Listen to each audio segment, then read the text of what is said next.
Hello real estate మిత్రులారా, ఎలా ఉన్నారు? Welcome to your real estate. ఈరోజు ఒక రియల్ ఎస్టేట్ గుడ్ న్యూస్తో మీ ముందుకు వచ్చేసాను. ఇక న్యూస్ చూసినట్టయితే సొంతింటి కలకు కొత్త మార్గం, హైడ్రా కమిషనర్ కీలక ప్రకటన అంటూ న్యూస్ వచ్చింది మిత్రులారా. పూర్తిగా తెలుసుకుందాం. హైదరాబాద్లో ఇంటి కొనుగోలు చెయ్యాలని కలలు కంటున్నారా? అయితే ఈ వీడియో మీకోసమే. ఇప్పుడు హైడ్రా కమిషనర్ ఏవి రంగనాథ్ చేసిన ప్రకటన రియల్ ఎస్టేట్ రంగానికి, గృహ రుణాలు తీసుకునే వారికి గుడ్ న్యూస్ అవుతుంది. మనలో చాలామందికి ఒక లక్ష్యం ఉంటుంది, సొంతింటి కల. కానీ ఏ ఇంటి విషయంలోనైనా రుణం తీసుకునే ముందు దాని చట్టబద్ధత, స్థల వివరాలు తెలుసుకోవడం ఎంతో ముఖ్యం.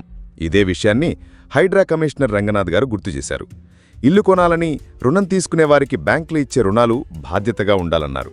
కేవలం పేపర్లను చూసి రుణం మంజూరు చేయడం కాదు, క్షేత్రస్థాయిలో ఆ స్థలాన్ని పరిశీలించడం తప్పనిసరని చెప్పారు.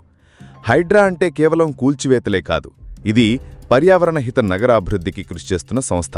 2023 జూలై 19 తర్వాత అక్రమంగా నిర్మించిన భవనాలను ఉపేక్షించబోమని స్పష్టం చేశారు. అంతేకాదు, చెరువుల పరిరక్షణ, వరద ముప్పు నివారణ హైడ్రా ప్రధాన లక్ష్యం. ఏఐ అంటే ఆర్టిఫిషియల్ ఇంటెలిజెన్స్ ఎంతటి టెక్నాలజీ అయినా అది మానవ పరిశీలనకు ప్రత్యామ్నాయం కాదు. ఏఐ ఒక సాధనం మాత్రమే, తుది నిర్ణయం మనుషులదే అని ఆయన స్పష్టం చేశారు. హైదరాబాద్ చుట్టూ ఉన్న 1000కి పైగా చెరువులను రికవర్ చేసి వాటిని పచ్చగా మార్చాలని లక్ష్యంగా పెట్టుకున్న హైడ్రా ఇప్పుడు ప్రజలు కూడా తమ ఇంటి స్థలం చెరువుల ఎఫ్టీఎల్లో ఉందా లేదా అన్నది ముందే తెలుసుకుంటున్నారు. NRSA, survey of India, revenue రికార్డుల ఆధారంగా చెరువు హద్దులు ఖచ్చితంగా నిర్ధారించి వాటిని ప్రజలకు అందుబాటులోకి తేవాలని హైడ్రా కృషి చేస్తుంది. ఇది 4 నుంచి 5 నెలల్లో పూర్తి చేస్తామని కమిషనర్ తెలిపారు. ఇది కేవలం హైడ్రా పని కాదని, మన హైదరాబాదును పర్యావరణ సమతుల్యత ఉన్న భద్రమైన నగరంగా తీర్చిదిద్దే కలల ప్రణాళిక అని భావించాలి.